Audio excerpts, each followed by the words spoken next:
咁樣眯埋眼啦瞓覺，咁我就喺度不斷喺度梳，越梳就越多毛得出嚟，發覺哇，原來成個手套都係毛嚟嘅。跟住我發現啦，我件衫咧同條褲咧都係一隻小貓女嘅毛嚟嘅。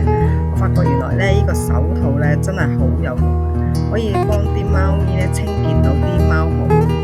啲貓毛咧出現咗一層層嘅，其實可以整到貓球添。不過我就冇用呢個方法做呢個貓球啦，因為始終小黃女啦都係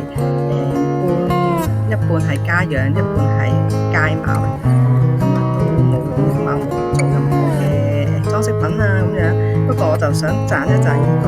淘寶達人嘅呢個貓咪梳毛刷，真係好有用，